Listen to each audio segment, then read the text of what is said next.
L'homme aussi a un esprit, mais l'esprit de l'homme est très difficile à dresser par rapport à l'esprit d'Adam. Vous voyez? Donc, il va te saluer, tu dis marche, crie, saute, attaque, agresse, tout ça.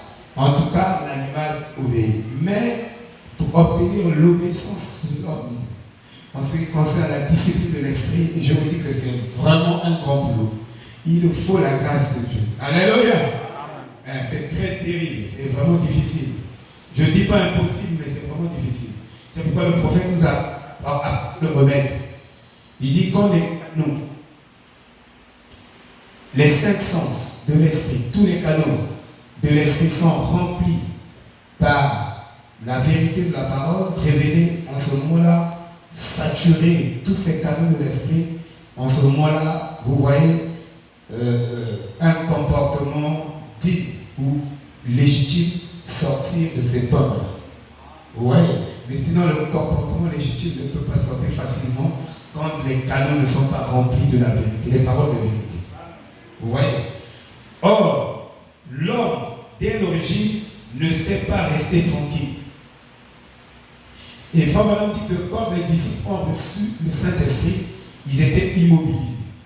Donc le Saint-Esprit, quand vous l'avez, il vous rend immobile. Il vous immobilise. Il doit vous immobiliser. Vous lisez dans la stature de l'homme parfait, il ne pouvait pas parler tant que Dieu ne leur donne pas à parler. Il ne pouvait pas marcher tant que Dieu ne leur donne pas à marcher. Ils avaient vraiment une grande discipline. Alléluia! Au niveau de la parole, au niveau de la marche. Voyez-vous? Ils étaient conduits par l'Esprit. Il dit, l'homme ne sait pas se tenir tranquille.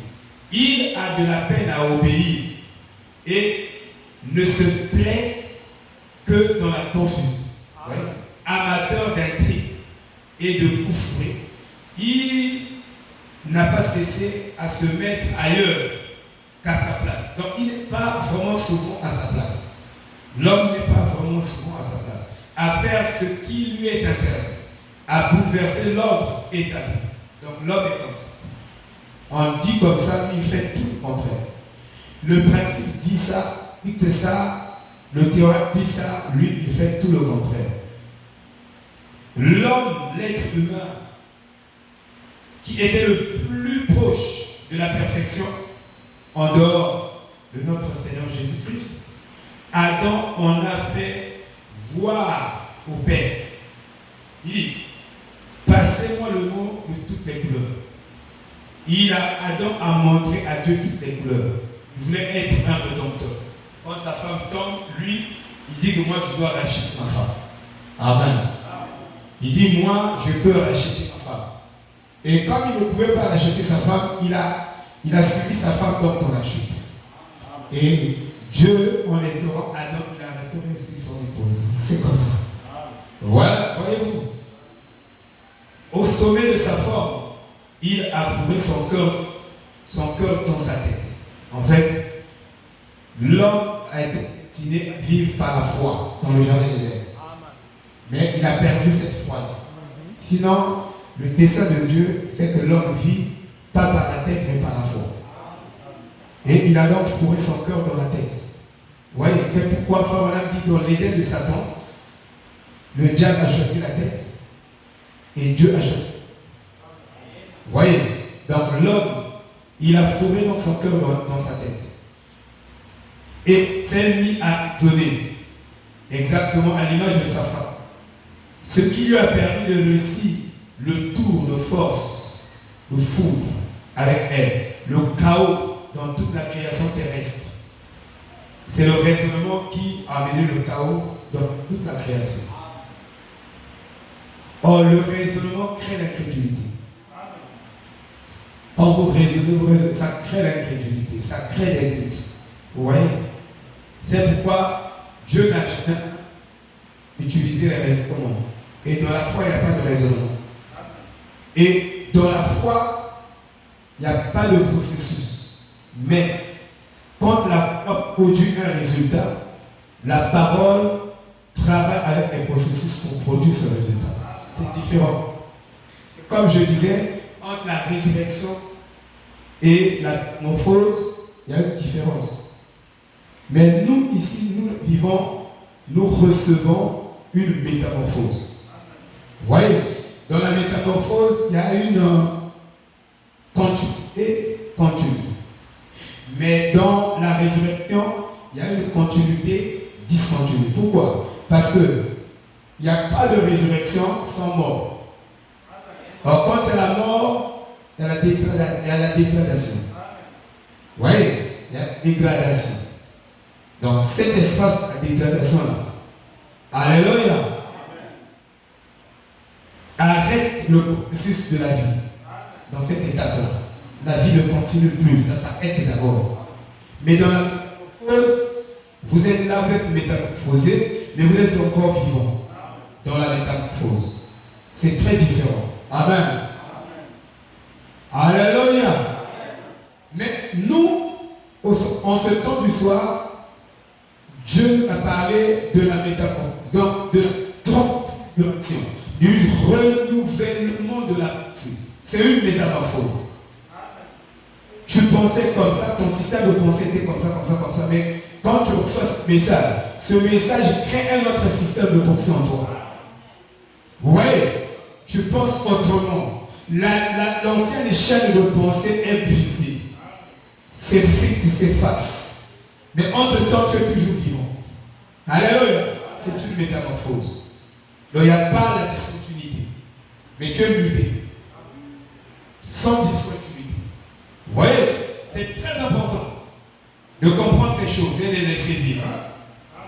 Amen.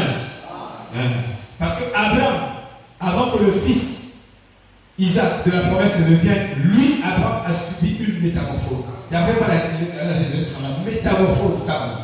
Il est vieilli, mais il est renouvelé. C'est celui renouvelé. Comme ça, c'était une métamorphose. Vous voyez? Amen.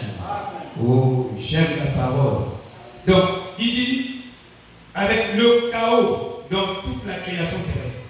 Et depuis lors, personne n'a réussi à lui mettre les idées en place. L'homme. Dieu a travaillé pour restaurer cet homme-là, pour le ramener. C'est vrai, mais pour un autre monde, l'homme atteindra vraiment cet ordre-là. Et quand vous écoutez les chrétiens disent ordre des archanges, ça dépend de leur évolution dans la méditation transcendantale, la maîtrise de soi, la discipline de soi, de leur être intérieur, ainsi de suite. Donc, la discipline va avec l'ordre. Vous voyez? Donc, ça c'est la discipline. Mais il y a une discipline du Saint-Esprit que eux ils ne connaissent pas. Alléluia. Et quand le Saint-Esprit entre dans la vie de l'homme, le Saint-Esprit commence à mettre cette vie dans l'ordre. Commence à discipliner. Frère, voilà, on dit, quand vous avez le vrai baptême du Saint-Esprit, il y a un ordre de sainteté dans votre manière de penser. Tu peux regarder les sœurs sans péché, sans convoite. Il y a un ordre de purité dans votre manière de penser. Et tu peux regarder quelqu'un faire même quelque chose de mauvais. Mais ça veut dire que ces choses-là n'influencent pas ton intérieur. Ça ne va pas susciter des émotions négatives, des pensées négatives contre la personne parce qu'il y a un tour de contrôle en toi qui repousse tout ce qui est négatif. Vous voyez, c'est tellement merveilleux. Et ça, les anciens chrétiens ne connaissent pas ça. Et nous sommes dans l'ordre le plus élevé, dans l'ordre de Melchisedec. Alléluia. Nous sommes des sacrificateurs. Et nous sommes des rois futurs. Nous sommes dans ce ordre de Melchisedec. Alléluia. Oh, c'est merveilleux. Vous voyez, il dit, force était de lui trouver chaque fois des barricades suffisamment rigides pour l'obliger. Dieu a essayé d'éduquer cet homme-là, mais il fallait attendre le sang créateur, le sang du Seigneur Jésus-Christ pour retirer le voile sur l'esprit. Et Paul dit, moi j'ai ce ministère qui retire le voile sur l'esprit, le voile de l'incrédulité, le voile, afin que vous voyez le Dieu vivant. Il dit, nos ministères sont des ministères de l'esprit, pas des ministères de la lettre. Parce qu'avec le ministère de la lettre, vous mourrez. Il n'y a pas la vie dans ces ministères-là. Mais dans le ministère de l'esprit, ce ministère vous donne la vie de Christ, dans la vie de Dieu, vous êtes communiqué. Et quand cette vie de Dieu vient en vous, cette vie commence à mettre de l'ordre en vous. Alléluia. Parce que cette vie est une vie des principes. Il y a des principes dans cette vie-là. Et dans cette vie, la seule loi, ou la loi, c'est la loi de Christ. Dans cette vie de Dieu. Vous voyez? Amen. C'est pourquoi j'ai chanté la vie de Dieu. Tout ça, les gens ne peuvent pas comprendre. Mes chansons, les gens vont comprendre ça après 100 ans. Parce que le problème, c'est que nous chantons des choses qui sont dans la révélation très élevée. Vous voyez? La vie de Dieu, quand on chante la vie de Dieu, c'est quand on dit qu'il y a cette colère, vous ne pouvez pas avoir l'amour divin si vous n'avez pas reçu la présence de deux arcs-en-ciel. Si vous n'avez pas été confirmé par deux arcs-en-ciel horizontal et vertical. Comment vous pouvez expliquer ça? Il faut... Non, frère, je vous dis. Parce que Frère Branham, quand il parle de l'horizontal et vertical, il dit que c'est un point. Il dit que ça, c'est un prophète qui peut faire ce mot en coin. C'est un véritable architecte. Tout le monde peut bâtir, mettre les murs en droite, mais tourner le coin. Mais ce qui tourne le coin, c'est l'arc-en-ciel horizontal et vertical. C'est l'arc-en-ciel horizontal et vertical. Donc quand vous avez une horizontale et une verticale, vous avez un coin. Et il n'y a que le prophète faire ça. Qui peut tourner ce coin. Et c'est compliqué. Si on vous enseigne pas ça, vous écoutez, mais vous ne comprenez pas ce que vous dites. Alléluia. C'est vrai que je dis qu'il y a des chansons qu'on peut chanter ici, il y a des choses qu'on peut dire, mais la compréhension pourra venir plus tard. Amen. Et voilà, c'est la vérité. Il dit, donc, Dieu, pour essayer de le discipliner, il a donné donc des lois, des règlements, des statuts. C'est ainsi que chaque conducteur s'y est attelé, Dieu le premier, qui chaque conducteur veut voir son. Et Frère Branham dit que je me suis battu tous les jours pour que l'église soit en ordre. Parce que s'il y a le désordre dans l'enseignement du tabernacle, parce qu'il n'y a pas d'ordre, et les gens ne vivent pas dans l'ordre établi par la parole. Vous voyez, nous fabriquons les choses. On n'a pas à fabriquer quelque chose. Ni le pasteur ne doit pas fabriquer un ordre ici. Le pasteur n'est pas autorisé à le faire. Il doit suivre ce que Dieu a déjà donné. Ce que Dieu a déjà établi. Alléluia. Et si nous marchons dans ce que Dieu a établi, comme le parfait est venu, alors ça va nous perfectionner. Nous tous, nous allons atteindre un seuil de maturité. On va croître, frère. Sans l'ordre, l'église ne peut pas. Sans la discipline, l'église ne peut pas atteindre la maturité. C'est pourquoi nous devons revenir sur l'ordre, frère. S'il vous plaît, s'il vous plaît. Amen. N'avons-nous pas souvent eu le privilège d'entendre les princes dire les uns à la suite des autres? L'ordre régnera par tous les moyens. Donc il faut faire régner l'ordre du Saint-Esprit au milieu de nous. La démocratie, pourquoi? L'aristocratie et même la théocratie sont toutes des voies conçues pour endiguer l'anarchie et le désordre. Et c'est dramatique retombé. Donc, nous savons que Dieu est un Dieu d'ordre et non un Dieu de confusion. Alléluia! C'est la vérité, frère. Je pourrais continuer avec quelques explications. Des notes. Vous voyez? Donc, nous sommes en train de parler de la discipline intérieure, de la discipline de soi-même. Et donc, nous sommes en train de faire une petite dissertation. Et je crois que c'est utile. La discipline de l'esprit et de la langue, frère. Ève n'avait pas de discipline. En fait, elle ne vivait pas dans cette discipline. Si nous n'avons pas de discipline de l'esprit, c'est que nous avons le même esprit qu'avec Ésaü. C'est que nous avons le même esprit qu'avec Ève. Parce que leur esprit n'était pas des esprits disciplinés. C'est pourquoi ils sont tombés. Mais un esprit discipliné dans la parole ne peut pas tomber avec le diable. Je vous dis la vérité. Amen. Pour nous détourner de la parole, quand vous avez un esprit d'Ésaü, un esprit d'Ève, cela va vous détourner de la parole. Ou avons-nous l'esprit de Marie? Nous devons avoir l'esprit de Marie plutôt été un esprit discipliné. C'est pourquoi quand l'ange est venu à elle, a donné la parole, elle n'a pas douté. Elle n'a pas raisonné. Elle n'a pas cherché une évidence. Elle n'a pas cherché des indices. Elle a cru la parole. Oui, c'était un esprit bien discipliné. Qu'il me soit fait selon ta parole. Marie était une mariée parole. Donc, était le type même de cette épouse du temps de la fin qui dira qu'il me soit fait selon ta volonté. Et de la même façon, Frère Branham dit que Gabriel est allé vers Marie. Il dit l'ange du Seigneur est venu vers l'épouse. De la même manière. Alléluia. Et l'épouse n'a pas manqué sa visitation. L'épouse n'a pas manqué sa visitation. Alléluia. Et si vous voulez instruire chaque personne, toute personne qui est renommée, qui est ceci, je ne sais pas comment, tout, l'instruction que vous donnez à tout le monde, c'est que la plus grande chose dans le christianisme ou dans la vie, même dans la vie mondaine, c'est la discipline de l'esprit. Amen. C'est la discipline de l'esprit. Et tous, sans exception ici, nous ne naissons pas spirituels. Non. Personne n'est né spirituel ici. Personne ne grandit spirituel ici.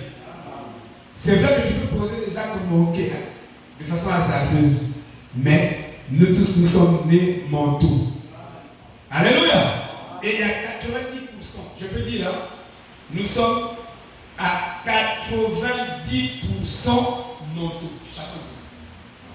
Donc nous sommes d'abord mentaux. C'est pourquoi, même quand la parole vient, la première des choses, c'est raisonner. Ce n'est pas croire d'abord. C'est pourquoi Frère Branham a parlé de la foi mentale. Il dit que votre foi mentale ne saute pas. Mais la parole ne saute pas. Ça arrive et puis ça va directement dans l'âme. C'est faux. Ça doit passer par le mental. Parce que vous êtes à 90% mental. C'est pourquoi si au niveau de votre mental, votre esprit n'est pas dressé, vous allez commencer à bouder. Alors, à raisonner. Vous comprenez? Alléluia. Tout homme a un mental, même le prophète. Donc il devait être dressé, discipliné, depuis le mental. Vous voyez? Amen. Oh là là, il dit. Et 10%, donc nous sommes 90% mental et nous sommes 90% physique. Si bien que, si vous voulez discipliner quelqu'un, vous n'allez pas utiliser le physique. Donc les exercices, tout. Parce que l'être humain n'est que 10% physique. Mais il est plutôt 90% mental. Donc, pour le discipliner réellement, vous devez commencer par le mental. Parce qu'il y a plus de mental que le physique. Et ce que je dis là, c'est quoi je vous disais, je voulais enseigner sur ce que j'ai appelé la santé mentale et la vie. Et quand je disais ça, j'avais déjà fait une étude préalable. Et je suis venu dire ça, Dieu la chair. J'ai dit la santé mentale et la vie. Et quand je vais à la maison pour vérifier mes notes, et j'avais déjà écrit la santé mentale et la vie. Donc votre vie chrétienne dépend beaucoup plus de votre santé mentale.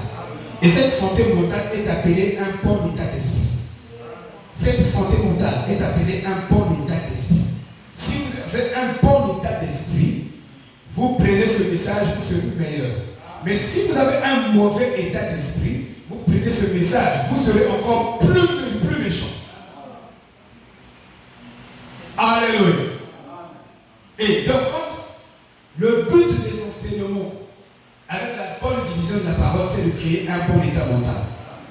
Et même vous-même, dans le jour, dans la journée, Frère Branham me dit, si vous sentez que votre état mental n'est pas bon, il dit, vous pouvez contempler cette photo de la nuée. Ce n'est pas une adoration. Il dit, à force de regarder cette photo de la nuée, ça va changer votre état. Il dit ça. Ça va changer votre état. Votre état. Parce que vous êtes ce que vous regardez. Et vous êtes aussi ce que vous vibrez. Il y a des vibrations ici. Parce que ça, c'est l'image théophanique de Dieu. Vous voyez? Mais je ne fais pas de ça une pratique ésotérique ou une pratique. Mais sinon, je vous dis, Frère Branham, avant de voyager, il prenait la photo de la colonne de feu. Il se tenait avec la photo de Hoffman. Avant d'aller dans un voyage, il prenait toujours cette photo, il tenait ça, il faisait sa prière et il partait. Et il demandait à Dieu de garder sa famille et de le garder aussi en voyage. Tout voyage est un combat.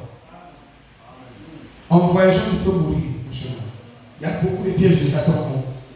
C'est pourquoi bénissons le Seigneur quand Dieu vous garde en aller, puisque l'Écriture nous promet.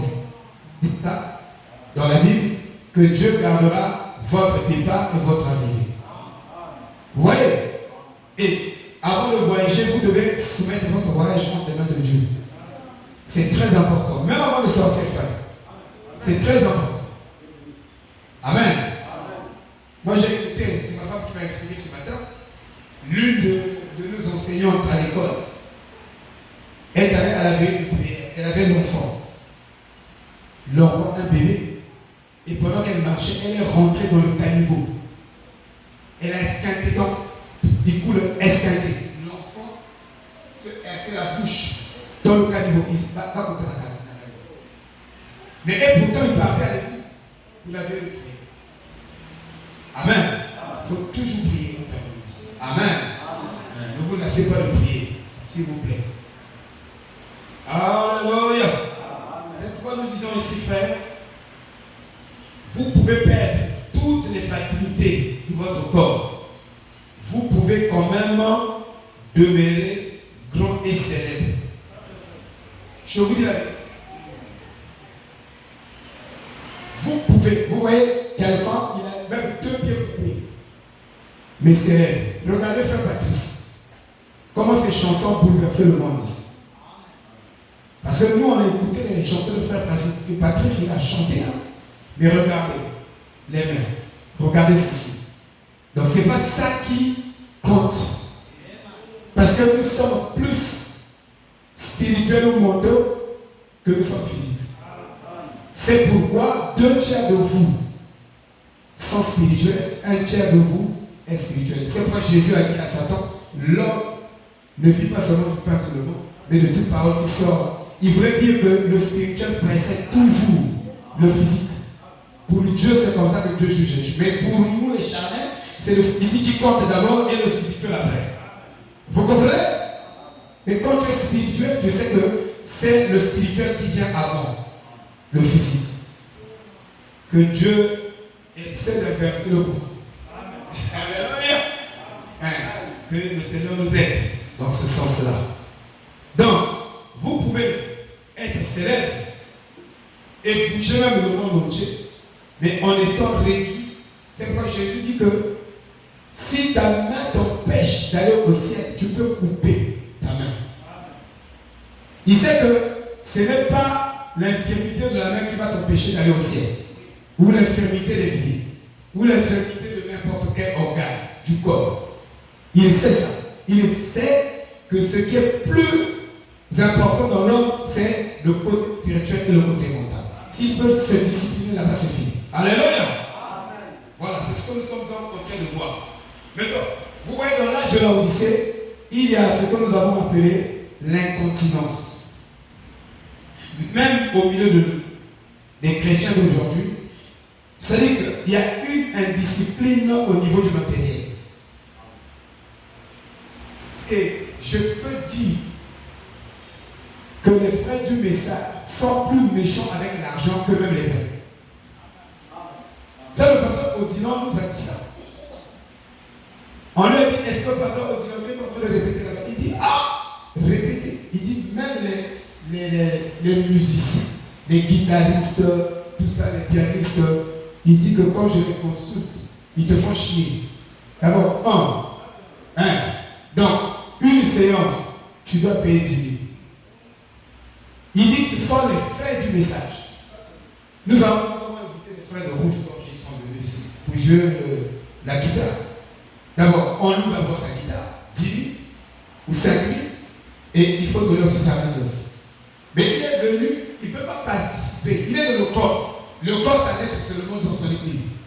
Là, je ne sais pas si dans son église aussi il exige l'argent. Mais on ne peut pas venir bénir le corps sans argent. Amen. Vous avez reçu gratuitement. Et la Bible dit donnez gratuitement. Amen. Mais ce n'est plus ainsi. Donc, c'est l'incontinence. C'est la compulsion. Et nous avons, c'est la tempérance. Les gens ne sont plus tempérés avec l'argent. Je suis en train de vous expliquer quelques exemples ici. J'ai pris ça. Dans de la Odyssée, on compte la spiritualité des gens par rapport au nombre des biens. Si quelqu'un a 150 costumes, s'il a 20 chaussures, s'il a 6 voitures, donc c'est un pasteur ou un frère ou une soeur confirmé. Dieu l'a confirmé, il est spirituel. C'est ça la joie. Amen. Et nous avons pris quelques exemples. Quelques exemples modestes. Un vrai chrétien, consacré, discipliné, ne ment pas pour avoir de l'argent, ne fait pas de la cupidité, n'utilise pas les citations pour avoir de l'argent. Nombreux de nous, nous utilisons les citations pour avoir une fortune. Vous voyez, ça, c'est l'incontinence. Pour rançonner les gens. On doit prendre des citations. Tu es indiscipliné. Qui peut dire amen? Mais moi, je crois que si Dieu t'a appelé, si tu le sais, avec un cœur sincère, Dieu pourvoira toujours à tes besoins. D'une manière ou d'une autre. Alléluia! Il va toujours prendre soin de toi. Sans que tu montes, sans que tu chicotes les gens, sans que tu fasses la pression sur les gens. De toute façon, que ce soit les dîmes et les offrandes, ce n'est pas au pasteur de demander ça à l'église. Amen. Je vous ai déjà dit. Dans l'ordre, c'est Dieu qui exige ça à tout le monde. Donc c'est à Dieu qu'on doit voir, mais pas nous. Alléluia! Et donc, nous avons cette incontinence au milieu de nous. Nous avons cette compulsion au milieu de nous. Et les gens sont bêtes, sans étudier leur capacité de remboursement. Tu vas à la hauteur, vous savez, la dette dans l'Ancien Testament, dans le Deutéronome 18, ou je ne sais pas, il y a Deutéronome 18, je crois. Si je me trompe, je pourrais rectifier ça. Mais dans le Deutéronome, la dette était un signe de malédiction. Il ne faut pas te réjouir quand tu t'endettes, Moi, je suis endetté, quand je le dis. Voilà. Je suis endetté. Mais ce n'est pas un signe de bénédiction. Il faut que vous arriviez à un stade que vous prêtez. Que vous n'empruntez plus. 2026 doit être votre chanson. Ça doit être votre promesse. Alléluia! Pourquoi toujours emprunter? C'est pourquoi, vous voyez les États-Unis d'Amérique, quand ils ont abandonné Dieu, en 1970, ils ont abandonné 4. En 1956, ils ont abandonné Dieu. Dieu s'est tourné le dos. Et en 1970, ils étaient super endettés. Donc, la dette des États-Unis, ils se sont endettés de telle sorte qu'ils ont même pris de l'argent pour les quatrième générations qui viendront après. Vous voyez, c'est la puissance économique mondiale, tout, mais avec plein de dettes. Parce que la malédiction, quand la malédiction tombe sur toi, si Dieu n'arrête pas ça, ça te ronge comme le cancer. C'est pourquoi nous devons éviter d'être maudits. Parce que dès que ça tombe, ça va commencer à ronger. Tu verras que ça va rentrer dans les finances, ça va rentrer ici, ça va rentrer ici, ça va bloquer tout. Même la stérilité peut venir à cause de la malédiction. Mais on peut les chasser. On peut chasser cette malédiction en marchant dans la parole, en vivant dans la parole, en étant un avec cette parole. La malédiction sera repoussée. Voyez-vous? Alors, tout fonctionne aujourd'hui avec une carte de crédit, avec une seule pensée dans l'esprit, avec des faux taux d'intérêt. J'ai fait calcul éco. Je connais comment on calcule les taux d'intérêt dans les banques. Frère! Et quand on fait des calculs sur les taux d'intérêt, et il y a des taux d'intérêt masqués que la banque utilise aujourd'hui pour vous appauvrir. Il ne vous montre pas la réalité en fait. Il vous plonge dans l'animus dominus, une illusion monétaire.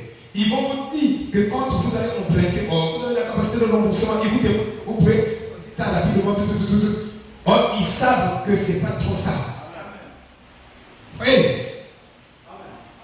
Alléluia. Ils vous dupent avec les taux. Il y a des taux invisibles que eux, ils ne montrent pas. Attendez, quand on va parler de l'économie mondiale, il faut que je vous cède. Comment arrivent les dettes? Vous voyez, ils utilisent des taux invisibles, des taux masqués. Ils ne vous montrent pas ça. Ils vous montrent d'autres taux. Vous regardez, vous pensez que c'est fini. Et ils vous prennent au piège. Et vous allez devenir un esclave. En fait, c'est une forme d'esclavagiste, financièrement parlant. Un débiteur. Toujours débiteur. Alléluia. Oh là là. Il dit, puis-je effectuer le paiement minimum avec aucune idée de le payer, ainsi leurs conditions évoluent de mal en pire et deviennent si endettées qu'ils ne seront jamais capables de le rembourser. Voilà un petit peu. Les États-Unis ne vont pas rembourser la dette là, jusqu'à ce que nous irons dans l'enlèvement. Vous prenez John Maynard Keynes, qui a éradiqué autour de la crise de 1930, de 1929-30, John Maynard Keynes est venu. Il dit trop de surproduction pour équilibrer. Il dit pour apporter l'équilibre macroéconomique au niveau national, il faut équilibrer chaque agrégat. Donc, donner plus de pouvoir d'achat aux ménages pour qu'ils soldent le survendu, qui est sur le marché qui n'est pas vendu. En ce moment-là, on crée des hôpitaux, on embauche des écoles, donc des travaux publics. Et on augmente donc le pourcentage de la main-d'œuvre. C'est ce que John Maynard Keynes a donné. Et il y a eu beaucoup de travailleurs, beaucoup de pouvoir d'achat augmenté parce que sur le marché, il y avait la surproduction. Il y a une partie de la vente qui n'était pas consommée par la population parce que faute de moyens. Donc il fallait hausser le pouvoir d'achat du ménage en augmentant, et en ce moment-là, il a un peu plus de pouvoir, il peut racheter la surproduction qui est là, qui n'est pas vendue. Et ils achètent, et puis ça commence à équilibrer les agrégats, tout ça jusqu'aux finances. C'est un circuit terrible qui partait des entreprises de production, des entreprises de financement, de l'économie et jusqu'au ménage. Et c'est comme ça qu'on résume un circuit économique de façon traditionnelle. Mais sinon, il y a d'autres aspects, il y a des banques qui montrent encore, des assurances et d'autres entreprises qui viennent compléter ce cycle-là. Et John Maynard Keynes a donné. Et Frère Branham dit que aujourd'hui, vous mènerez John Maynard Keynes et tous ces Jean-Baptiste, ils ne vont pas résoudre le problème des États-Unis. Alléluia! Parce que l'économie américaine est hors portée de la rédemption. et Paris et toutes les économies qui dépendent des États-Unis, puisque le monde entier utilise le dollar américain pour la parité monétaire, pour les échanges entre les nations, tout ça. L'or, c'est ce que lui, il est venu remettre. Ah oui. Donald Trump est venu remettre les talons de mesure sur le plan international, l'or, force de l'or. Mais avant lui, l'autre président commençait à bifurquer avec les monnaies sculpturelles, c'est-à-dire les papiers, tout ça. Mais ici, là, on dit qu'avec le fiduciaire, il faut que ça soit de la monnaie, de l'or, des métaux. Ça, c'est la théorie keynésienne. Vous voyez, de l'économie et beaucoup de choses. On va parler de l'économie sérieuse. Depuis l'agriculture, avec François Kessler, vous verrez, quand on va remonter au fil des temps, vous verrez comment la monnaie perd sa valeur, comment les jonglages. Mais tout ça impacte. Bien sûr. Le prophète n'est pas venu seulement pour prophétiser pour vous partez en enlèvement et vous vous sanctifiez. Peut-être du Saint-Esprit et vous arrêtez là. Il est venu prophétiser sur tous les plans. Alléluia. Parce que ça nous affecte au quotidien. Notre spiritualité. Voyez-vous, frère? Donc, ici, là, on nous demande la discipline, frère. Beaucoup de discipline. Regarde. Je dis, il y a beaucoup de discipline. Nous devons être des chrétiens disciplinés, dignes de ce nom. Et même avec la richesse, on ne comprend rien aussi. Hein? Pendant que nous prions, Seigneur, donne-nous, comme ça. On prie bien, on prie mal. Vous devez avoir la vraie parole de Dieu. Bien divisée, sinon vous priez mal.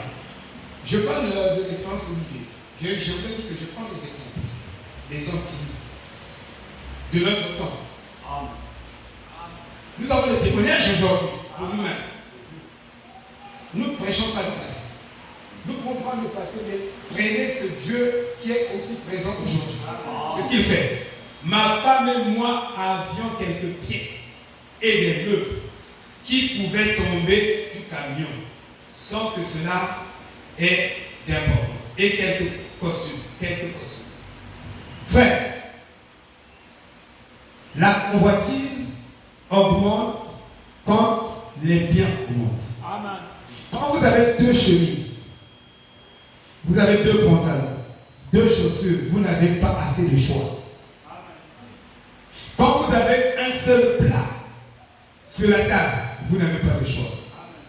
Mais quand vous avez 5 plats, 10 plats, vous brûlez, vous êtes gaillard, et puis comment on a un choix. L'histoire de choix, c'est au fur et à mesure que les biens augmentent, que vous devez encore surveiller votre spiritualité. Sinon, vous allez rentrer dans le charnel.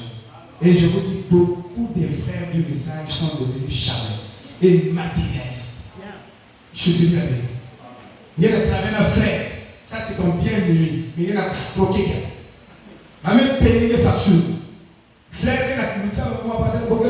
Frère, alors, est-ce qu'on n'a pas encore payé? Oh, on a pour nous-mêmes, on a galéré. Mais entre-temps, on l'avait payé déjà la facture. Bien sûr. L'indiscipline. Amen. Matérialiste. Parce que, femme olympique, tout le monde deviendra névrose. Et le but de la névrose ici, en ce temps d'une soirée, c'est rendre les gens matérialistes. Ils auront pour Dieu leur propre argent. Quand il a son argent, il s'en fout. Il sait que si je suis malade, comme me disait le frère Guy, pas le Guy là, l'autre frère Guy. Moi, son nom me disait que j'ai 10 vestes. Si j'ai quelqu'un malade, je l'emmène à l'hôpital. Mes frères, vous faites attention à ce que vous dites. Son petit neveu est mort devant moi, comme ça. Mais son argent n'a rien fait pour lui. Il faut craindre Dieu, frère. Il venait me dire ça, il me bombardait sans face. Parce qu'il sait que je n'ai pas l'argent. Donc il se permet de me dire tout. que si j'ai quelqu'un dans ma maison est malade, moi je l'emmène dans l'hôpital, moi j'ai mon argent. Mais l'argent ne résout pas tout, frère. Tu n'as pas besoin des gens. Tu as l'argent, mais tu as besoin d'un père ou tu es seul à côté de toi. Quand tu tombes malade, c'est pas ton argent qui va te soulever pour te mettre au dos pour t'amener à l'hôpital. Alléluia. Oh, frère. Soyons spirituels. Oui. Quand vous avez les choses dans la maison qui valent plus que la maison, et je vous dis bien, qui valent plus que votre maison, les choses qui sont dans la maison, qui valent plus que la maison, vous en avez trop. Amen. Vous n'avez pas un équilibre matériel pour un chrétien. Amen. Écoutez, il dit, plus vous en avez, plus votre situation est mauvaise. Donc plus vous avez l'argent, plus votre spiritualité est en danger. Non, dites Amen. Quand je me lève 500 000, 800 000, 1 million peut-être, c'était un peu mieux. Mais quand c'est 2 millions, 3 millions plus, frère, votre situation spirituelle est en danger. Je vous dis. Et c'est ça qu'on appelle la Pentecôte. Les gens n'ont pas la vraie définition de la Pentecôte. Amen. Les gens cherchent à amasser. Et dans la Bible, on nous interdit l'accumulation. Mais on ne nous interdit pas la richesse. Il y a une différence entre l'accumulation des biens et la richesse. En tant que tel, ou la bénédiction. Quand la bénédiction vient, la loi de Dieu, c'est que tu dois donner. Tu dois distribuer ça. Il y a la loi de la distribution de la bénédiction. Si notre pays, ou si les nations ont des problèmes, c'est au niveau de la loi de la distribution de la richesse, du pays. Nous, on étudie ça en économie.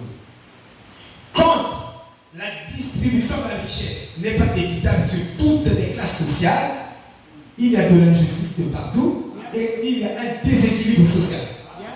Mais, quand la richesse, même ici, le pasteur est béni, les fidèles ne sont pas bénis, c'est une église discontinue. Une église en désordre. Parce que dans la loi de Dieu, il faut équilibrer. Et la loi de Dieu de l'équilibre de la vie s'appelle eux pour eux, donc pour eux. Et ça aussi, on n'a pas expliqué ça. Et je vous dis, eux pour eux, donc pour donc, c'est la loi de Dieu qui équilibre tous les agrégats de la vie. On appelle ça eux pour eux, donc pour donc. Et eux pour eux, donc pour donc, c'est s'aimer et reconnaître. C'est cette loi-là qu'on appelle eux pour eux. Donc quand Moïse disait eux pour eux, les gens, nous ne sommes plus avec eux pour eux. La Bible restera toujours eux pour eux, donc pour donc. C'est vous qui êtes ignorants, vous ne savez pas appliquer les Écritures. Vous ne savez pas comprendre d'abord ce que ça voulait dire. Sinon la loi de Dieu qui équilibre la vie, c'est s'aimer et reconnaître. C'est donner et recevoir. C'est ça la loi de l'équilibre. Donc quand je reçois, Dieu me bénit, je dois distribuer ça. Si je plante, j'accumule d'équilibre qui n'a que spiritualité à gagner dans ça. Tu deviens pentecôtiste. Et je te dis, quand tu rentres le pentecôtiste, tu as plus de choses à combattre. C'est pourquoi les pentecôtistes voient le diable partout. Dans la CFMC, ils voyaient le diable même dans la cuillère, même dans la marmite, même dans la cite. Moi, je disais à mon frère, oh, Yalbert, sors de cette église-là. Parce que vous voyez le diable partout. Il y a aussi le libre arbitre là. Le diable a une part, mais l'homme aussi a une part. On ne peut pas tout donner au diable. Toi aussi, tu es responsable. Alléluia. Mais pourquoi la Bible dit que le salut est individuel? Dieu va demander des comptes à chacun de nous. Pour notre intendance. vas donner. Bon, toi, tu as donné. Qu'est-ce que tu as fait avec les finances? Au pasteur. Bon, toi, tu recevais les dîmes et les offrandes. Comme on regarde l'église, tout. Je vais demander les comptes à tout le monde. Pas seulement au pasteur, pas seulement au président. À vous aussi, chacun de nous. Dieu te demandera des comptes parce que c'est une tendance. Quand Dieu te donne un travail qui rémunère mieux, mais combien tu as investi ici, dans cette église, dans cette œuvre? Parce que ça, c'est l'œuvre de Christ. Et c'est en œuvre doit prospérer entre les mains des enfants de Dieu. Tu investis combien dans l'œuvre? En œuvre, la dîme. Tu payes la dîme, parfois tu sors. Si ça t'arrive, ça te prend. Bon, je ne dis pas, c'est pas bon de nous demander ça, mais je dis, c'est vrai la parole dit. Parfois tu sautes. Mais il y a des gens ici qui paient la dîme de façon continue. Ils sautent. Ouais. Quand vous sautez, demandez pardon à Dieu. Amen. Vous avez brisé l'écriture. Alléluia. Il y a des gens qui sautent. Quel que soit, disons, l'enfant à l'hôpital, hospitalisé, il paie la dîme. Mais la paix, la dîme, c'est une épreuve difficile aussi à faire. C'est pas facile. Hein? Parfois, tu as la dîme. Il y a un problème que paquet. Il y a bon, nous défendons Nzambi. Nzambi, au moins, il comprend. Mais maintenant, il comprend. Non! C'est plutôt le contraire. Alléluia. Il y a même des gens qui ont fait le vœu avant de payer la dîme, je dois d'abord payer la dette. Ça aussi, c'est une faute. Alléluia. Il faut faire plutôt le vœu avant de payer la dette et je paye d'abord ma vie. C'est le contraire en fait. Et je dois vous présenter la vérité. Vous voyez, donc, abandonnez toute doctrine antérieure et attachez-vous à la doctrine de Christ. Et je vous dis, et nous nous trompons beaucoup. Vous voyez, on se trompe. Nous devons sortir du pentecôtisme. Demandez la bénédiction. Il ne faut pas vous arrêter. On a besoin d'être béni. La bénédiction, c'est pour les enfants de Dieu. Mais n'accumulez pas cette bénédiction. Cette richesse-là. Distribuez ça. Donnez ça aux pauvres. Donnez. Investissez. Semez ça dans la parole. Ça ne reviendra pas vide chez vous. Vous allez récolter, vos enfants aussi vont récolter. Les enfants de vos enfants vont récolter. Ça, je vous dis. C'est ce que la Bible dit. Il dit, vous êtes sortis du pire. Et c'est merveilleux que nous sortions du pentecôtisme. Et quand vous êtes dans le pentecôtisme, tu vois les gens vont dans les montagnes, tout prier, Dieu te bénit, c'est du pentecôtisme. Et quand ils finissent, ils ne suivent même pas la parole. Quand ils finissent, ils ont de l'argent, ils accumulent, c'est pour eux-mêmes et tout. Ils auront beaucoup d'écoles. Amen. Maintenant, regardez, Frère Branham nous a dit quelque chose, une grande vérité, que parfois nous ne prêtons pas attention à ce que Frère Branham nous dit. Amen. Vous savez que nous ne prêtons pas attention à ce que le pasteur dit. Oui, c'est juste. Ça, je vous dis. Amen. Dans la démonologie, domaine religieux, au paragraphe 128 et au paragraphe 129, Frère Branham est en train de dire quelque chose. Il nous dit, et nous ne possédons pas, nous, les chrétiens, nous ne possédons pas le bétail sur 1000 colis. Nous ne possédons pas le bétail sur 1000 colis. Nous avons 1000 colis sur chaque colis. Bétail, bétail, bétail, bétail. C'est Dieu qui possède. Alléluia. Le bétail sur 1000 colis, c'est Dieu qui le possède. Pas moi, pas toi. Il dit, le Seigneur les possède. C'est sa possession. Il nous laisse prendre un stick. En anglais, c'est quoi? C'est un morceau. Une marque. Une marque. Une portion. C'est bon, non? Un stick de temps en temps. Une portion de temps en temps. Jésus a dit aux disciples, priez que ta volonté soit faite au ciel et sur la terre comme elle est faite au ciel. Donne-nous aujourd'hui notre pain quotidien. Le chrétien de prier comme ça. Donne-nous aujourd'hui notre pain quotidien. Ça devait être le leitmotiv, la pétition, tous les jours. Frère Branham dit, vous devez prier pour la nourriture sur la table, que ça ne manque pas. même la nourriture, nous devons demander ça à Dieu. Alléluia. Vous voyez, frère, il dit, et c'est ce à quoi vous avez le droit. Ah oui. Vous avez le droit, vous n'avez pas le droit de chaque bétail ou le bétail sur 1000 collines. Non, vous n'avez pas ce droit-là. Le droit là, on n'a pas ça en tant que chrétien. Mais on a le droit d'avoir le pain quotidien. Le pain quotidien, c'est notre droit et nous devons le demander. Tous les jours, nous devons le faire. Alléluia. Mais nous ne devons pas grimacer. Dieu, tu ne me fais pas comme ça. Dieu, quand il veut te donner des milliards, il te donne ça. Ça, parce que l'or et l'argent appartiennent.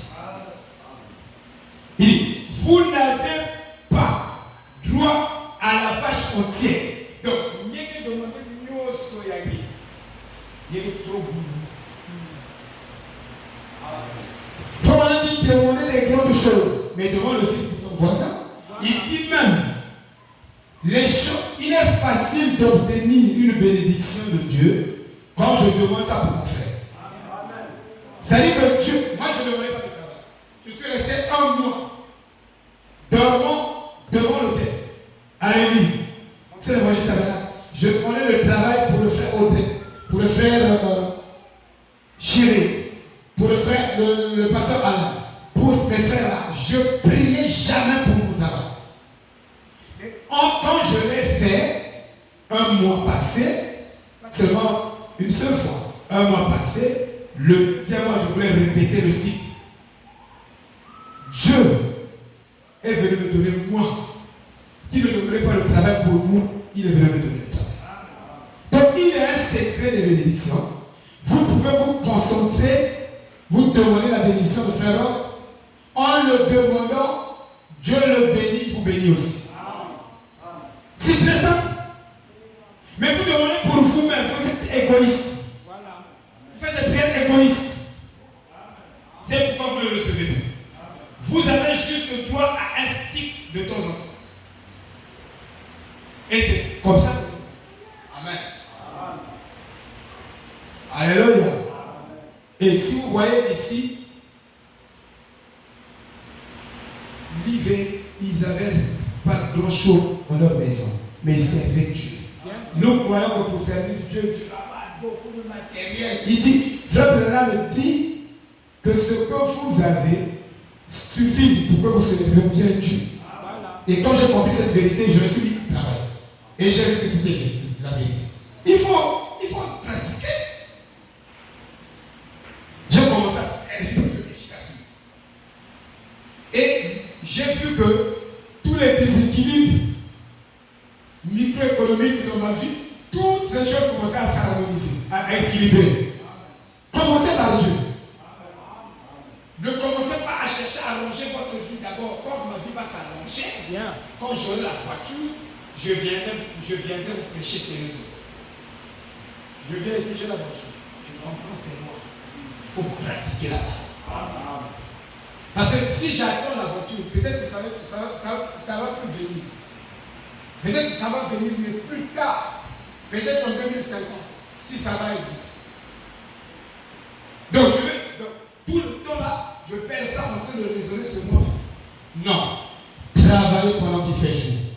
N'attendez pas si longtemps. Mettez-vous à plaire Dieu. Dieu d'abord, le reste après. Et si les choses ne s'équilibrent pas, parce que tu ne commences pas par Dieu.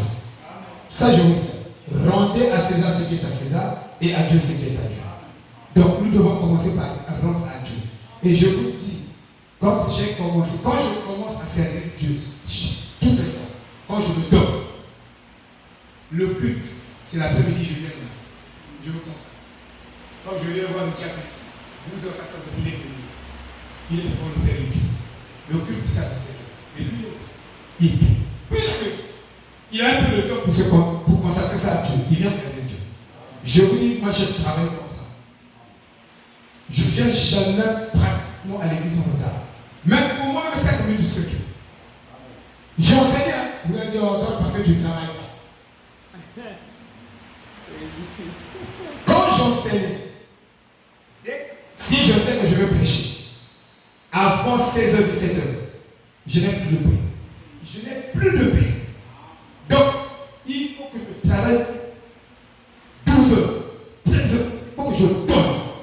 Il faut que je fasse un bon travail. Maintenant, quand on arrive vers les 13h, 14h, t'as là, même pas hier, même à l'issue, on est déjà qu'on a risqué. Mais on qu'ils ont. Parce que, si il y a un gars avec la peine, mon esprit commence à voyager. Mon esprit commence à voyager, frère. Je vous dis la vérité. Mon esprit commence à voyager. Donc, je suis concentré, je contacte le Saint-Esprit.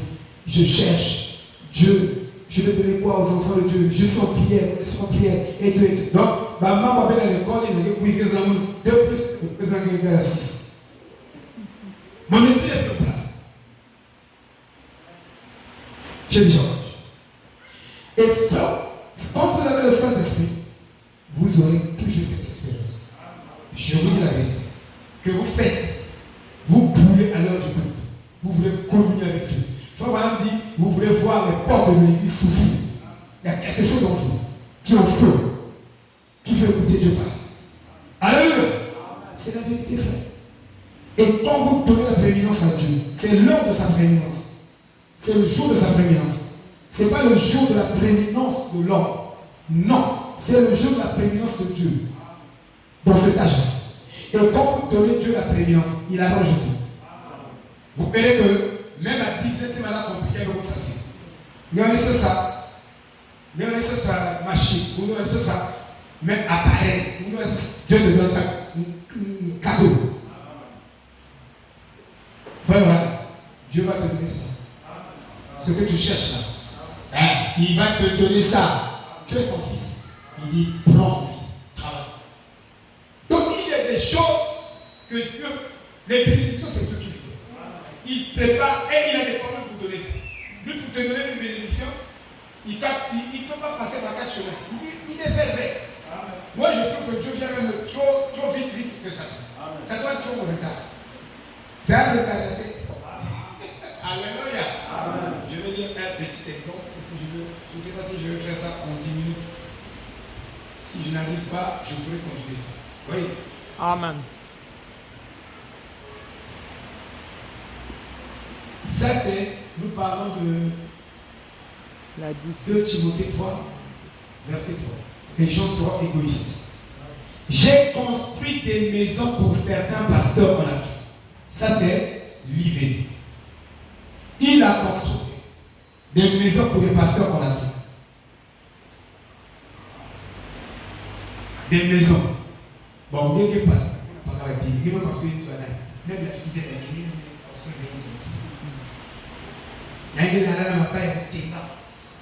Autrefois, on partait voir la soeur Romaine quand elle était à Antsou. Tellement pas aimé Tengama, on dit ici, il faut faire des cotisations. Le gars va le donner ah, moi j'ai trop de problèmes à Guinée. Moi j'ai trop de problèmes à Michel. Moi j'ai trop de problèmes à sexe. Ah, frère. Ils ont de métiers, amen.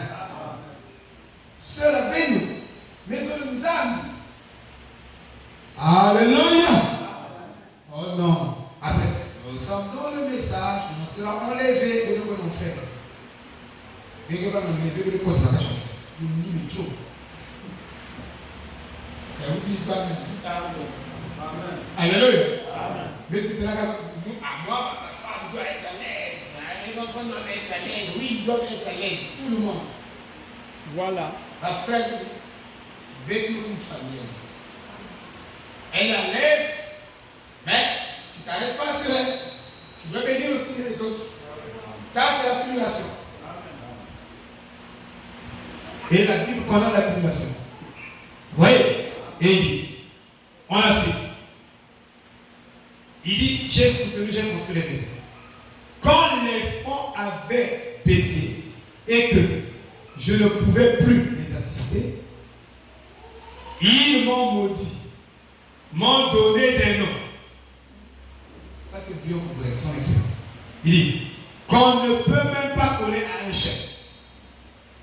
C'est de la maltraitance, mes frères. Frère Livé a construit une maison pour un frère.